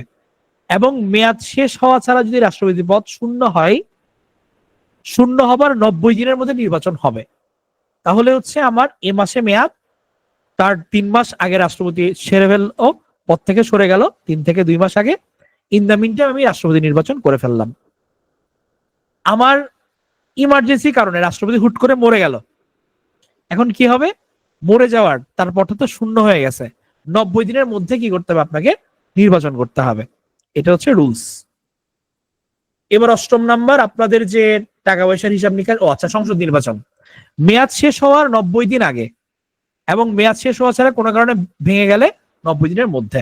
তাহলে আমরা রাষ্ট্রপতির ক্ষেত্রে যেরকম দেখছিলাম, আজকে যদি মেয়াদ শেষ হয় তার 3 থেকে 2 মাস আগে ছেড়ে দিতে হবে এবং নির্বাচন করতে হবে। সংসদের ক্ষেত্রে তেমন হচ্ছে আমার 90 ডেজ আগে হচ্ছে গিয়ে আমাকে মেয়াদ সংসদ নির্বাচনটা করে ফেলতে হবে, এবং ভেঙে যদি যাই পরবর্তী 90 দিনের মধ্যে আমার নির্বাচনটা করতে হবে। এবার আসে টাকা পয়সার হিসাব, মহাহিসাব নিরীক্ষক নিয়ন্ত্রক 8ম অধ্যায়ে 127 নাম্বার। রাষ্ট্রপতি রিক্রুট করবে কাকে? মহাহিসাব নিরীক্ষককে, কন্ট্রোলার এন্ড অডিটর জেনারেল, এটা আমরা বলছি। 9ম অধ্যায়, প্রেসিডেন্ট নাই ওই সময়, স্পিকার এমনি আছে, স্পিকার তখন দায়িত্ব পালন করে আর কি। 9ম অধ্যায় হচ্ছে বাংলাদেশের কর্ম বিভাগ। 133 নাম্বার, এটা অনুযায়ী হচ্ছে নিয়োগ এবং কর্মের শর্তাবলী। আমাদের চাকরি বিভাগ নীতিমালা হচ্ছে 1921 নাম্বার, যে আপনি কিভাবে কাজকর্ম করবেন, এটা রুলস রেগুলেশন 1981-এ। 137 নাম্বার হচ্ছে আমার কমিশন প্রতিষ্ঠা। বর্তমানে হচ্ছে পিএসসি চেয়ারম্যান, আপনারা সবাই জানেন, মোবাশ্বের মোনেম। 141 নাম্বার, জরুরি বিধান। কোন ইমার্জেন্সি হয়েছে, তাহলে ইমার্জেন্সি সময়ে যে আপনার এতগুলো ডিসিশন নেওয়া হবে, এগুলো কিভাবে কাজ করবে, এগুলোর জন্য হচ্ছে 141 নম্বরের ক। হ্যাঁ, তাহলে উনি কি করতে পারেন? জরুরি অবস্থা চাইলে জারি করতে পারেন, এটা রাষ্ট্রপতির অধিকার, তবে ডিউরেশন আছে 3 মাস সর্বোচ্চ জরুরি অবস্থা আপনি চাইলে জারি করতে পারবেন। তবে আপনি জরুরি অবস্থা জারি করবেন, এটার আগে কিন্তু প্রধানমন্ত্রী থেকে সিগনেচার নিয়ে যেতে হবে। প্রধানমন্ত্রী যদি সিগনেচার না দেয় তাহলে কিন্তু লাভ নাই। এবার আসে হচ্ছে 141-এর খ। তাহলে জরুরি অবস্থা যদি চলে, তাহলে ওই যে পড়ে আসছিলাম, এগুলো হচ্ছে কি থাকবে? স্থগিত থাকবে। এটা আমরা অলরেডি পড়ছি। এবার আসি 10ম ভাগ, সংবিধান সংশোধনী। এই জিনিসটা কি? যে আমি যদি সংবিধান সংশোধনী করতে চাই, আমার কোন রেগুলেশন মেনটেন করে আমাকে যেতে হবে, এটা অলরেডি আপনারা জানেন। দেখি বলেন তো, আমি সংবিধান সংশোধনী করতে চাই, আমার কতজন সদস্যদের ভোট লাগবে মিনিমাম? এটা হচ্ছে আমার 2/3 মেম্বারের ভোট লাগবে। গুড। আর ধরেন আমি হচ্ছে গিয়ে এরকম সংবিধান সংশোধন করতে চাই, এটাকে আমি কোন বিল বলবো? এটাকে কি আমি সাধারণ বিল বলবো নাকি বিশেষ বিল বলবো? এটা হচ্ছে আমার বিশেষ বিল। এখন এই বিশেষ বিলটা আমি রাষ্ট্রপতির কাছে পাঠালাম। আপনাদের কাছে কি মনে হয়, রাষ্ট্রপতিকে সম্মতি দেওয়ার জন্য কি আমি 15 দিন টাইম দিব নাকি 7 দিন টাইম দিব? কি মনে হয়? 7 দিন সময় দিব, ইমার্জেন্সি না? 7 দিন টাইম দিব, ঠিক আছে। তাহলে 2/3 ভোট লাগবে, 7 দিনের মধ্যে হচ্ছে ওনাকে সম্মতি জানাতে হবে। যদি না দেয় তাহলে ধরে নিব, ঠিক আছে, ডান। এছাড়া হচ্ছে আমার একাদশ একটা বিভাগ আছে, এখানে বিবিধ। এখানে 143 নম্বরে প্রজাতন্ত্রের সম্পত্তির কথা বলা হয়েছে, যে যে কোনো আপনার খনিজ সম্পদ, জলজ সম্পদ, যেটার কোনো মালিক নাই, সবগুলোই হচ্ছে আমার 143 নাম্বার। না, এখন এটা বাতিল হয় নাই। 145 নম্বর হচ্ছে চুক্তি দলিল। যে কোনো কিছু, ওই যে বলছি, যে কোনো ডকুমেন্ট কি করবেন? রাষ্ট্রপতি কর্তৃক প্রণীত, ওনার নামে চালাই দিবেন। চুক্তি দলিলের কথা বলা হয়েছে কত নম্বরে? 145 নম্বরে। 145-এর আন্তর্জাতিক চুক্তি। যে কোনো চুক্তি যদি করা হয় বিদেশের সাথে, তাহলে এটা অবশ্যই রাষ্ট্রপতির কাছে প্রকাশ করতে হবে। এবং রাষ্ট্রপতি যদি মনে করে তাহলে চাইলে সংসদে পেশ করতে পারে, বা উনি যদি মনে করে যে না, এটা সবার কাছে ওপেন করাটা ঠিক হবে না, তাহলে এটা উনি ওপেন করবেন না। 146 নম্বর, বাংলাদেশের নামে মামলা। আপনি চাইলে মামলা করতে পারবেন, কঠিন ভাবে মামলা করা যাবে 146 নম্বর অনুচ্ছেদ অনুযায়ী। 153 নম্বর, গণপ্রজাতন্ত্রী বাংলাদেশের সংবিধান বলে এটা উল্লেখ হবে, সংবিধানকে। এবং বাংলা ইংরেজি পাঠের মধ্যে বিরোধের ক্ষেত্রে বাংলা পাঠ প্রাধান্য পাবে। ধরেন হচ্ছে গিয়ে যে আপনার এটার তো নাম আমরা দিছি, এটা গণপ্রজাতন্ত্রী বাংলাদেশের সংবিধান নাম দিলাম। এখন কোন টার্মিনোলজি নিয়ে ঝামেলা হয়েছে, কোনো কিছু বুঝতেছেন না, এখন বাংলা পাঠটাই হচ্ছে গিয়ে আপনাকে সর্বাধিক গ্রহণযোগ্যতা দেবে, ওটাই এখানে পিকড হবে। এটা বলা হয়েছে 153 নাম্বারে। এরপরে হচ্ছে আমরা তফসিলে যাব, আর তফসিলে গিয়ে আমরা এখানে শেষ করতে একটু সময় লাগবে। হ্যাঁ, তাহলে আপনাদের হচ্ছে 8টা 18 বাজছে এখন, আমি 12 মিনিটে শেষ করাটা একটু টাফ হবে, 8টা 25 যেহেতু 7 মিনিটে। সো জাস্ট তফসিলটা একটু বলে দিই, তারপর হচ্ছে আমি সংসদে যাওয়ার আগে হচ্ছে আপনাদের ইয়ে করে দেব একদম ছোট। তফসিল জিনিসটা কি? তফসিল হচ্ছে গিয়ে যে আমার, এটা বাংলা অর্থ হচ্ছে আমার বিবরণ। হ্যাঁ, কোনো কিছু বিষয়ে আলোচনার জন্য অতিরিক্ত আমরা ফুটনোট লিখি না ব্র্যাকেটে, এই ফুটনোটটাকে বলা হচ্ছে আমার তফসিল। বাংলাদেশের সংবিধানে 7টা তফসিল আছে। 1972 সালে সংবিধানে 4টা ছিল, পরে পঞ্চদশের মধ্যে আরো 3টা অ্যাড হয়ে এখন পর্যন্ত 7টা তফসিল আছে আমাদের। প্রথম তফসিল ছিল হচ্ছে অন্যান্য বিধান সত্ত্বেও কার্যকর আইন। দ্বিতীয় তফসিল রাষ্ট্রপতি নির্বাচন, বিলুপ্ত হয়ে গেছে এটা। তৃতীয় তফসিলে হচ্ছে শপথ নিয়ে বলা হয়েছিল, 148 নাম্বার। আর চতুর্থ তফসিলের মধ্যে বলা হয়েছে ক্রান্তিকালীন এবং অস্থায়ী বিধানাবলী নিয়ে, মানে এগুলো হেডিং, এগুলোর আন্ডারে হচ্ছে কিছু এক্সপ্লেনেশন ছিল আছে, হ্যাঁ ফুটনোট আছে, এটাকে তফসিল বলা হচ্ছে। তাহলে এই 4টা তফসিল হচ্ছে আমরা একটু মনে রাখবো। এরপর আসে হচ্ছে আমার সংশোধনী। তো প্রথম সংশোধনী যেটা অত গুরুত্বপূর্ণ না, এটা প্রথম সংশোধনে হয়েছিল। এখানে হচ্ছে আপনার সংশোধনীতে আনা হয় হচ্ছে আমাদের যারা যুদ্ধাপরাধী ছিল তাদের বিচারের জন্য যে সংশোধনী আনা হয়, যে বিধি ব্যবস্থা করা হয়, এটা হচ্ছে আমার প্রথম সংশোধনী। দ্বিতীয় সংশোধনী, এটাও প্রথম সংশোধনীতে করা হয়েছে, এটা জরুরি অবস্থার বিধান, এটা লাগবে না অত। তৃতীয় সংশোধনী, এটার মধ্যে হচ্ছে মুজিবিন্দিরা চুক্তি হয়ে ভারতকে বেরুবারি হস্তান্তর করা হয়েছে। চতুর্থ, এটা গুরুত্বপূর্ণ, এটা উত্থাপিত হয় প্রথম সংসদে। এখানে রাষ্ট্রপতি সরকার ব্যবস্থা প্রবর্তন করা হয়, আমরা জানি যেটা বাকশাল নামে, এটা তখন প্রবর্তন করা হয়েছে। এবং ওই সময় রাষ্ট্রপতির পর একটা উপরাষ্ট্রপতি পদ সৃষ্টি করা হয়েছিল, এবং বলা হয়েছে বাকশালে যে ওই সময় যে একটা জাতীয় দল থাকবে এবং ওই জাতীয় দলের মনোনয়ন ছাড়া অন্য কেউ হচ্ছে এখানে বুঝতে পারবে না। এরপর হচ্ছে চতুর্থ সংশোধনী। এখানের মধ্যে আরো যেটা ছিল যে এখানে মত প্রকাশ এবং সংবাদপত্রের যে স্বাধীনতার যে বিধান, এটা বাদ দেওয়া হয়েছে। এখানে বলা হয়েছিল যে রাষ্ট্রপতিকে অপসারণ করার জন্য 2/3 না 3/4 সমর্থন লাগবে। এবং চতুর্থ, এই যে আমাদের প্রথম সংসদ যে হয়েছে, এখানে এই পর্যন্ত সবচেয়ে বেশি সংশোধনী আনা হয়েছে, টোটাল 4 বার, মানে এক সংসদের মধ্যেই টোটাল 4 বার আমি সংশোধনী আনছি। এটা হচ্ছে আমার প্রথম সংসদ, চতুর্থ সংশোধনীতে, যেটা আমার প্রথম সংসদ। সরি, মানে বারবার চতুর্থ সংশোধনী বলে ফেলতেছি। মেইন লাইনটা হবে কি, সব থেকে বেশি সংশোধনী আনা হয়েছে আমার প্রথম সংসদে, মোট 4 বার। এছাড়া হচ্ছে আমাদের পঞ্চম সংশোধনী, এটা অলরেডি অবৈধ ঘোষণা করছে, এই কারণে তো পড়া লাগবে না। এটা হচ্ছে গিয়ে ইনডেমনিটি বিল, আপনার অবৈধ অবশ্য হচ্ছে গিয়ে এটা 2010-এ করা হয়েছে, লাগবে এটা একটু। তো ইনডেমনিটি বিল আমরা জানি যে ওই সময় বঙ্গবন্ধু হত্যার পরবর্তীতে 1979 সাল পর্যন্ত যতগুলো অ্যাক্টিভিটি হয়েছে, এতগুলো আর্মির কু হয়েছে, অনেক অফিসার মারা গেছে, বঙ্গবন্ধু সপরিবারে নিহত হয়েছে, এই সময় যা কিছু হয়েছে এটার বিচার করা যাবে না, এটাকে বলা হচ্ছে ইনডেমনিটি বিল। এই ইনডেমনিটি বিলটা হচ্ছে গিয়ে পঞ্চম সংশোধনীতে পাশ করা হয়, এই কারণে হচ্ছে গিয়ে এটাকে ডিস্টরশন বলে এটাকে বাদ দিয়ে দেওয়া হয়। তবে ডিস্টরশন যে বলছি এটা অন্য কারণে বলছিল, কারণ এখানে মূলনীতির পরিবর্তন করা হয়েছিল, বাঙালি জাতীয়তাবাদের জায়গায় বাংলাদেশি জাতীয়বাদ আনছে এবং অন্যান্য জায়গায় কিছু জিনিস চেঞ্জ করছে। এছাড়া প্রস্তাবনার মধ্যে তারা মুক্তি সংগ্রামের জায়গায় জাতীয় স্বাধীনতার জন্য ঐতিহাসিক যুদ্ধ বলছে। তবে একটা ভালো কাজ ছিল যে বিচারপতিদের অপসারণের ক্ষমতাটা জুডিশিয়াল কাউন্সিলের কাছে তারা দিছিল ওই সময় পঞ্চম সংশোধনীতে, এবং রাষ্ট্রপতির ভেটো ক্ষমতা রহিত করে দিছে। এরপর হচ্ছে গিয়ে সংসদ সদস্যদেরকে আস্থাভাজনকে রাষ্ট্রপতি কর্তৃক প্রধানমন্ত্রী নিয়োগ করছে। অষ্টম সংশোধনী, প্রজাতন্ত্রের রাষ্ট্রধর্ম ইসলাম সংশোধন করা হয়েছিল এই সময়।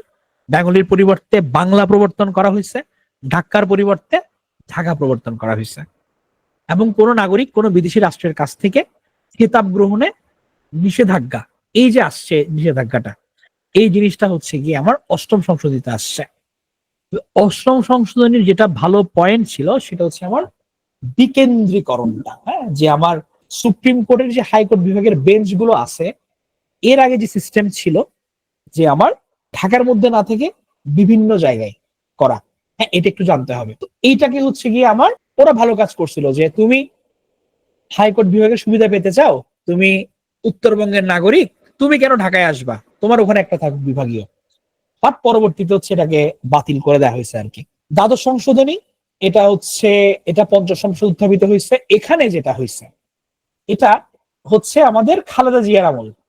উনি তখন হচ্ছে সংসদে বসলেন, উনি এসে কি করলেন, উনি হচ্ছে সংসদীয় সরকার প্রতিষ্ঠা হয়েছে এই সময়। আগে রাষ্ট্রপতি শাসিত ছিল আমাদের এর আগের সংশোধনীতে, কত নম্বরে, চতুর্থতে। এরপর আমার কি হলো, দ্বাদশে সংসদীয় সরকার প্রতিষ্ঠিত হলো এবং উপরাষ্ট্রপতির পদটা বিলুপ্ত করা হলো। তো আমরা যেটা বলেছিলাম যে আমাদের যে দ্বাদশ সংশোধনী, এখানে হচ্ছে সংসদীয় সরকার প্রতিষ্ঠিত হয় পুনরায়। তাহলে আমার আমার যদি প্রশ্ন আসে যে কোন সংশোধনীতে সংসদীয় সরকার বাতিল হয়ে রাষ্ট্রপতি সরকার ব্যবস্থা প্রবর্তিত হয়, উত্তর কি হবে, কোন সংশোধনীতে? এখন কি ফেললাম, চতুর্থ সংশোধনীতে। ওই যে আমাদের হচ্ছে আপনার বাকশাল আসলো না, তখনই তো হচ্ছে আপনার কি করা হলো, রাষ্ট্রপতি শাসিত সরকার ব্যবস্থা প্রবর্তন করা হলো, এটাই। আচ্ছা, তাহলে আমার যে দ্বাদশ সংশোধনী, এখানে কি করা হলো, এখানে হচ্ছে সংসদীয় সরকার প্রতিষ্ঠা করা হলো এবং উপরাষ্ট্রপতির পদটা বিলুপ্ত করা হলো এবং সংসদে উত্থাপন করেছিলেন তৎকালীন প্রধানমন্ত্রী বেগম খালেদা জিয়া। এবং এই সময় হচ্ছে গিয়ে একটা গণভোট হয় এটার জন্য, যে হ্যাঁ নাকি না, যে তোমরা কি চাও। পরে সবাই হচ্ছে গিয়ে সংসদীয় সরকারের পক্ষে হচ্ছে ভোট দেয়। তো আমরা যদি টাইমলাইন চিন্তা করি যে আমাদের কোন সময় রাষ্ট্রপতি ব্যবস্থা চালু ছিল, তাহলে এটা কিন্তু হচ্ছে 75 থেকে 91 পর্যন্ত, হ্যাঁ। কারণ ইন দা মিন টাইম হচ্ছে বঙ্গবন্ধু ছিলেন, তারপর হচ্ছে মেজর জিয়া আসলেন, তারপর হচ্ছে মেজর এরশাদ আসলেন, এরা সবাই হচ্ছে গিয়ে কি ছিল, রাষ্ট্রপতি ছিল। তাহলে খালেদা জিয়া এসে 91 আবার কি করলেন, উনি সংসদীয় সরকারটা আবার নিয়ে আসলেন। ত্রয়োদশ সংশোধনী, এটা বাতিল করা হয়েছে, এটা উত্থাপিত হয়েছিল ষষ্ঠ সংসদে। এই ত্রয়োদশ সংশোধনীতে তত্ত্বাবধায়ক সরকার ব্যবস্থা প্রবর্তন করা হয়, খুব গুরুত্বপূর্ণ। তাহলে তত্ত্বাবধায়ক সরকার ব্যবস্থা প্রবর্তন করা হয়েছিল ত্রয়োদশ সংশোধনীতে, পরবর্তীতে এটা বাতিল করলো 2011-তে। পঞ্চদশ সংশোধনী, যা নবম সংশোধনীতে হয়েছে, এই সংশোধনীর আন্ডারেই সবচেয়ে বেশি সংশোধন হয় 55টা। এটার ব্যানারে অনেকগুলো সংশোধন হয়েছিল। এটার সাথে হচ্ছে অনেকে প্যাচ লাগান যে সবচেয়ে বেশি সংশোধনী হয়েছে কোন সংসদে, এটা হচ্ছে আমার প্রথম সংসদে 4বার। আর সবচেয়ে বেশি সংশোধন হয়েছে, অর্থাৎ একটা সংশোধনীর আন্ডারে সবচেয়ে বেশি সংশোধন, এটা হচ্ছে আমার কোথায় হয়েছে, পঞ্চদশ সংশোধনীতে। একই জিনিস, মানে সংশোধন, মনে করেন হচ্ছে সংশোধনী মানে কি, সংশোধনী মানে হচ্ছে গিয়ে যে আমি পুরো একসাথে বলছি যে আমার এটা আপনাদের ইয়ে দিনে আমরা যে ধরেন প্রশ্ন ব্যাংক ধরেন হচ্ছে আমি সংশোধনী দিলাম যে এখানের মধ্যে এতগুলো সংশোধনী আছে, ওটার আন্ডারে হচ্ছে গিয়ে যে আমার অনেকগুলো কারেক্টেড জিনিসপত্র আছে, এটাই। প্রথম সংসদ, দ্বিতীয় সংসদ, এটা তো সিম্পল হিসাব। প্রথম সংসদ মানে আমি 1972 সাল আমার প্রথম নতুন সংসদ নির্বাচিত হলো, এটা হচ্ছে গিয়ে আমি সংসদ গঠন করলাম, এটা আমার প্রথম সংসদ। এরপর দ্বিতীয় সরকার আসলো আমার, মেজর জিয়া ধরেন সে সংসদ গঠন করলো, তার হচ্ছে এটা দ্বিতীয় সংসদ, এরকম প্রথম নির্বাচনের পর দ্বিতীয় ভাবে সিরিয়াল এটা। জাহান রে, এই প্রশ্নটা মনে হয় আপনি করেছিলেন, আপনার প্রশ্নটা আমার মেন্টরের মাধ্যমে এসেছিল, এরকম একটা প্রশ্ন, এটা বোধহয় আপনার থেকে ছিল।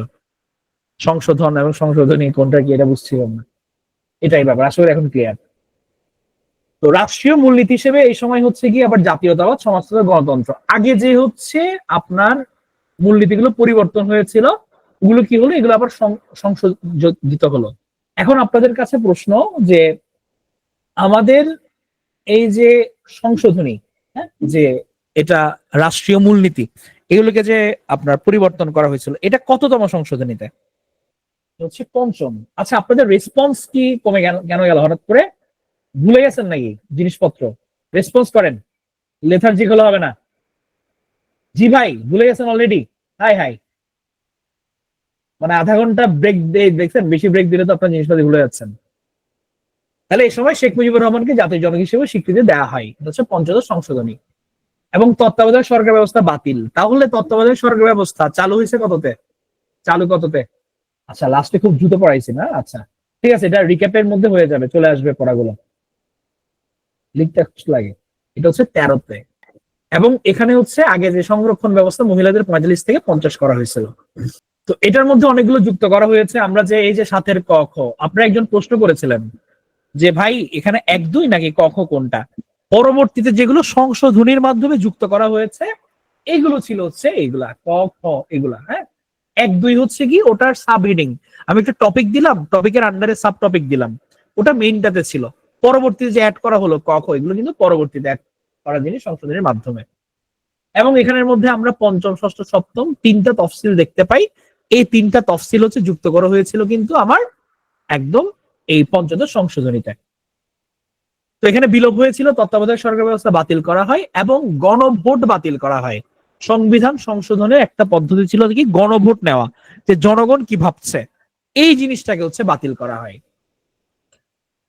তো 6টা বিধান বাতিল। এখন এটা হচ্ছে একদম লেটেস্ট ইনফরমেশন। তো পঞ্চদশ সংশোধনীর মধ্যে অলরেডি 6টা বিধান বাতিল করা হয়েছে, এটা আদালত করেছে। তত্ত্বাবধায়ক সরকার ব্যবস্থা বহাল, এটা বিলুপ্তি 2টা ধারা বাতিল করা হয়েছে। গণভোটের বিধান বহাল রাখা হয়েছে। আবার 7-এর ক খ এবং 44-এর 2 নম্বর অনুচ্ছেদ এগুলো বাতিল করা হয়েছে। হ্যাঁ, এবং বাকি যে বিধানগুলো আছে এগুলোর ভার জাতীয় সংসদে ছেড়ে দিয়েছে আদালত। আদালত বলেছে যে এই 6টা ব্যাপারে আমি ডিসিশন দিলাম, বাকিগুলোর ব্যাপারে হচ্ছে নতুন যে সরকার আসবে তাদের সংসদ এরা ডিসিশন নেবে ব্যাপারে। হ্যাঁ, এটা 17 ডিসেম্বর 2024 সালে এই 6টা বিধান হচ্ছে বাতিল করা হয়েছে। ষোড়শ সংশোধনী এটা বাতিল হয়ে যায় আগে, এটা দশম সংসদে উঠেছিল, সব থেকে বেশি ভোট পড়েছিল ষোড়শ সংশোধনীতে। হ্যাঁ, মানে এখানের মধ্যে সবাই বলেছিল কি যে আমার বিচারপতিদের অপসারণের ক্ষমতা সংসদের কাছে ফিরিয়ে নাও। পরবর্তীতে এটা আবার ব্যাক টু দ্য প্যাভিলিয়ন চলে গেছে কার কাছে? সুপ্রিম জুডিশিয়াল কাউন্সিলের কাছে। এই পর্যন্ত 4টা সংশোধনীকে আদালত কর্তৃক ঘোষিত অবৈধ ঘোষিত হয়েছে, পঞ্চম, সপ্তম, 13 এবং 16। সপ্তম সংশোধনী সবার লাস্টে যেটা হয়েছে এখানে, যে ওই যে বলেছিলাম আপনাদের আমার 50টা নারী আসনের মেয়াদ 2044 সাল পর্যন্ত বাড়ানো হয়েছিল। হ্যাঁ, এইটা হচ্ছে গিয়ে সপ্তদশে ঢোকানো হয়েছে। এবং 1972 সালে সংরক্ষিত নারী আসনের সংখ্যা ছিল হচ্ছে আমার 15টা। এখন গুরুত্বপূর্ণ পরিবর্তন কি হয়েছে এগুলো এক নজরে দেখার জন্য দিয়েছি, যে আমরা যে সংসদীয় সরকার পদ্ধতি এটা বিলুপ্ত হয়ে গিয়েছিল 4র্থতে, পরে আবার দ্বাদশে ঢুকে যায়। প্রস্তাবনায় যে মুক্তি সংগ্রাম এটা 5মে চলে গেছে, ধর্মনিরপেক্ষতা, বাঙালি জাতীয়তাবাদ, এগুলো সবগুলো আবার 5দশে ঢুকছে। রাষ্ট্রপতি নির্বাচনে প্রত্যক্ষ ভোট, উপরাষ্ট্রপতি এগুলো সব 4র্থে ঢুকছিল, আবার বাদ চলে গেছে দ্বাদশে। উপপ্রধানমন্ত্রী এটা 5মে ঢুকছিল, এটা বিলুপ্ত হয়ে গেছে আবার দ্বাদশে।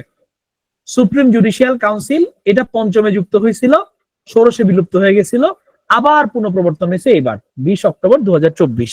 এবং নির্দলীয় সরকার ব্যবস্থা ত্রয়োদশে যুক্ত হয়েছিল, পঞ্চদশে বিলুপ্ত হয়েছিল, 17 ডিসেম্বর আবার আসছে। ঠিক আছে, তো এই জিনিসগুলো আমরা একটু ভালো করে মনে রাখবো। তো সবচেয়ে বেশি সংশোধনী হয়েছে প্রথম সংসদে, সবচেয়ে বেশি ভোট পড়েছে ষোড়শ সংশোধনীতে। 2টার মধ্যে রাষ্ট্রপতি ব্যবস্থা চালু ছিল 4র্থ থেকে দ্বাদশ। বিল পাস হওয়ার পরে রাষ্ট্রপতির অনুমোদন পায় 4র্থ সংশোধনী, এবং এ পর্যন্ত সংবিধান সংশোধন হয়নি 7ম এবং 11তম সংসদে। এবং গণভোট এটা 5ম সংশোধনী দ্বারা সমর্থিত হয়েছিল, পঞ্চদশীটা বাতিল করেছে। এবং আদালত কর্তৃক অবৈধ ঘোষিত 4টা এবং 6টা বিধান বাতিল করেছে আদালত। বয়সসীমা দেখি চলেন। সরকারি কর্মকর্তারা 59 বছর বয়সে তারা অবসর নেয়। পিএসসি চেয়ারম্যান, মহাহিসাব নিরীক্ষক এরা 65 বছর, বিচারপতি গবেষক 67 বছর, অ্যাটর্নি জেনারেল রাষ্ট্রপতির ইচ্ছা অনিচ্ছায়, বাংলাদেশ ব্যাংকের গভর্নর 67 বছর। তবে এই গভর্নরের বয়সসীমা তুলে দেওয়ার একটা কথা হয়েছে। তাহলে কার্যভার গ্রহণ হতে 5 বছর যখনই আপনি নেন দায়িত্ব, তার থেকে 5 বছর রাষ্ট্রপতি, প্রধানমন্ত্রী, সংসদ সদস্য। 67 বছর পর্যন্ত প্রধান বিচারপতি এবং গভর্নরের। 65 বছর বা কার্যভার গ্রহণ হতে 5 বছর যেটি আগে ঘটবে প্রধান নির্বাচন কমিশনার, মহাহিসাব নিরীক্ষক, নিয়ন্ত্রক, পিএসসি চেয়ারম্যান এবং অন্যান্য সদস্যদের। ঠিক আগে শপথ পড়ান, এগুলো মুখস্থ জিনিস, সে কারণে একটু তাড়াতাড়ি বলছি। তৃতীয় তফসিল অনুযায়ী এবং 148 অনুচ্ছেদ অনুযায়ী রাষ্ট্রপতি পড়াবে, প্রধানমন্ত্রী, মন্ত্রী, প্রতিমন্ত্রী, স্পিকার, ডেপুটি স্পিকার, প্রধান বিচারপতি। তাহলে হচ্ছে মিনিস্টার প্যানেল, তারপর হচ্ছে আমার স্পিকার প্যানেল, এবং হচ্ছে গিয়ে প্রধান চিফ জাস্টিস, এদেরকে প্রধান বিচারপতি পড়াবেন, সরি রাষ্ট্রপতি পড়াবেন। প্রধান বিচারপতি কাদেরকে পড়াবেন? তার অধীনস্থ বিচারপতিদের, পিএসসি চেয়ারম্যান এবং মেম্বার, মহাহিসাব নিরীক্ষক নিয়ন্ত্রক এবং প্রধান নির্বাচন কমিশনার। এখন বলেন, মহাহিসাব নিরীক্ষক নিয়ন্ত্রক এটা কত ভাগে আলোচনা করা হয়েছে? কত অধ্যায় বা কত ভাগে সংবিধানের? অষ্টম ভাগে। গুড। এবং এই পদের কথাটা, এটা কত থেকে শুরু দেখি বলেন তো, অষ্টম ভাগটা কত থেকে শুরু? এটা 127 থেকে শুরু। গুড। স্পিকার শপথ পড়াই হচ্ছে কাদেরকে? রাষ্ট্রপতি এবং সংসদ সদস্যদের। তাহলে আমার স্পিকার শপথ পড়াচ্ছে হচ্ছে রাষ্ট্রপতিকে, রাষ্ট্রপতি শপথ পড়াচ্ছে স্পিকারকে। এছাড়া স্পিকার এমপিদেরও কি করাই? শপথ পড়াই। রাষ্ট্রপতি নিয়োগ দেয় কাদের? প্রধানমন্ত্রী, মন্ত্রী, পুরো মন্ত্রী পরিষদকে, প্রধান বিচারপতিকে, সুপ্রিম কোর্টের আপিল বিভাগ এবং হাইকোর্ট বিভাগের বিচারপতিদের, প্রধান নির্বাচন কমিশনারদের নিয়োগ দেন। এদেরকেও রিক্রুট করেন নিরীক্ষক নিয়ন্ত্রক, PSC chairman, vice chancellor, attorney general, red crescent সোসাইটির চেয়ারম্যান, সেনা বিমান নৌবাহিনীর প্রধান, প্রধান তথ্য কমিশনার, মানবাধিকার কমিশনের চেয়ারম্যান, জুডিশিয়াল সার্ভিস কমিশনের চেয়ারম্যান, আইন কমিশনের চেয়ারম্যান। এদেরকে সাংবিধানিক পদ, যেসব পদ সংবিধানে বর্ণিত বিধান মোতাবেক সৃষ্টি হয় এবং পদে নির্বাচিত ব্যক্তি শপথ গ্রহণের মাধ্যমে পদ লাভ করে, তাদেরকে বলা হচ্ছে সাংবিধানিক পদ। তাহলে আমি শপথ নিলাম, শপথ নিয়ে আমি পদে বসলাম, এটাই সাংবিধানিক। টোটাল 9টা পদ আছে, খুব গুরুত্বপূর্ণ 9টা। আমার রাষ্ট্রপতি, প্রধানমন্ত্রী, মন্ত্রিসভার সদস্যগণ, স্পিকার, ডেপুটি স্পিকার, এমপি, প্রধান বিচারপতি, প্রধান নির্বাচন কমিশনার এবং কমিশনারগণ, মহাহিসাব নিরীক্ষক নিয়ন্ত্রক, সরকারি কর্ম কমিশনের সদস্যরা। এগুলো হচ্ছে কি আমার সাংবিধানিক পদ 9টা। আর আমার গুরুত্বপূর্ণ পদ, তবে হচ্ছে কি আমার কি প্রয়োজন হয় না, আমার শপথ নেওয়ার প্রয়োজন হয় না। এগুলো সংবিধানে আছে কিন্তু শপথ লাগে না। এরকম 2টা পদ আছে, দেখি বলেন তো এগুলো দেখে কোন 2টা পদ হতে পারে। এগুলো অলরেডি আপনাদের পড়া, বলেন, রিক্যাপ করেন, রিক্যাপিচুলেট করেন। তাহলে অ্যাটর্নি জেনারেল আর হচ্ছে ন্যায়পাল। গুড। অ্যাটর্নি জেনারেল আর হচ্ছে আমার ন্যায়পাল, 64 আর 77 নম্বর অনুচ্ছেদ। আর সংবিধানের বিধি মোতাবেক হচ্ছে যে সংস্থাগুলো পরিচালিত হয়, এগুলোকে বলা হচ্ছে সাংবিধানিক প্রতিষ্ঠান, যেগুলো অলরেডি মেনশন করা আছে আমার সংবিধানে। দেখেন, নির্বাহী বিভাগ, আইন বিভাগ, বিচার বিভাগ, নির্বাচন কমিশন, সরকারি কর্ম কমিশন, মহাহিসাব নিরীক্ষকের কার্যালয়, অ্যাটর্নি জেনারেল কার্যালয়, এগুলো কিন্তু সবগুলো এখানে মেনশন করা আছে। তাহলে এই হচ্ছে আমার 7টা সাংবিধানিক সংস্থা বা প্রতিষ্ঠান। এখন আপনারা একটু রিভাইজ করবেন আমার সাথে। আমরা সুপ্রিম কোর্ট প্রতিষ্ঠা হয়েছে, এটা কত নম্বর অনুচ্ছেদে ছিল? সুপ্রিম কোর্ট প্রতিষ্ঠা 94 নম্বরে। হ্যাঁ, বর্তমানে যিনি বিচারপতি উনি কততম বিচারপতি বুঝতে পারবেন? 25তম। সংবিধানের অভিভাবক এবং ব্যাখ্যাকারক কে? Supreme court. গুড। প্রশাসনিক ট্রাইব্যুনাল কত নম্বর অনুচ্ছেদ অনুযায়ী গঠিত হয়? প্রশাসনিক ট্রাইব্যুনাল প্রতি এলাকার জন্য একটা মাত্র ভোটার তালিকা, এটা কত নম্বর অনুচ্ছেদ? 121 নম্বর। আমার সংসদ নির্বাচনের টাইমলাইনটা কি? মেয়াদ শেষ হওয়ার কতদিন আগে নির্বাচিত হতে হয়? 90 দিন আগে। আপনাদের পিএসসি কত নম্বর অনুচ্ছেদ অনুযায়ী প্রতিষ্ঠিত হয়েছে? 137 নম্বর। বাংলাদেশের নামে মামলা করতে পারবেন কত নম্বর অনুচ্ছেদ অনুযায়ী? 146 নম্বর অনুচ্ছেদ অনুযায়ী। উপরাষ্ট্রপতির পদ সৃষ্টি করা হয়েছে কত সংশোধনীতে? উপরাষ্ট্রপতি। হ্যাঁ, তাহলে উপরাষ্ট্রপতির পদ কখন সৃষ্টি করা হয় চিন্তা করেন? যখন আমার বাকশাল প্রতিষ্ঠিত হয়েছে 75-এ, 4র্থ সংশোধনীর সময় আমার রাষ্ট্রপতি পদ সৃষ্টি করা হয়েছে, রাষ্ট্রপতি শাসিত সরকার ব্যবস্থা প্রবর্তন হয়েছে, সাথে একটা আমার উপরাষ্ট্রপতি পদ সৃষ্টি হইল। সব থেকে বেশি সংশোধনী আনা হয়েছে কোন সংসদে? প্রথম সংসদে। কোন সংশোধনীতে আপনার সুপ্রিম কোর্টের বিকেন্দ্রীকরণ করা হয়েছিল? বিকেন্দ্রীকরণ 8মে। গুড। সব থেকে বেশি সংশোধন হয়েছে 55টা, কত নাম্বার সংশোধনীতে? 15।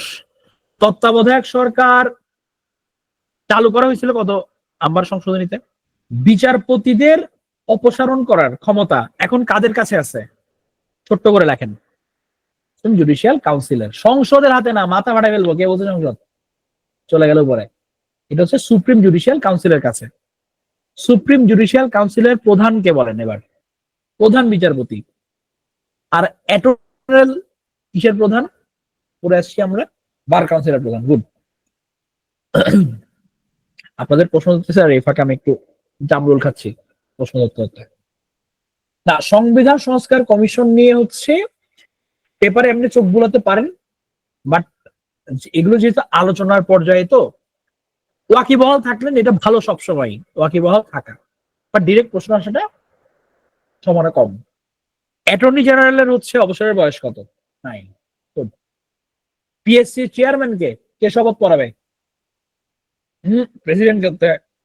হ্যাঁ হ্যাঁ, প্রেসিডেন্ট পড়াবে হচ্ছে প্রধানমন্ত্রী, মানে মন্ত্রী পরিষদ সবাইকে, স্পিকার, ডেপুটি স্পিকার, প্রধান বিচারপতিকে। রাষ্ট্রপতি কার কাছে শপথ পাঠ করবে? স্পিকারের কাছে। স্পিকার রাষ্ট্রপতি ছাড়া আর কাকে শপথ পড়ান? এমপিদের পড়ান। গুড। আমাদের সাংবিধানিক পদ কয়টা? 9। হ্যাঁ। আর আমাদের সাংবিধানিক প্রতিষ্ঠান কয়টা? 7টা। ঠিক আছে, গুড।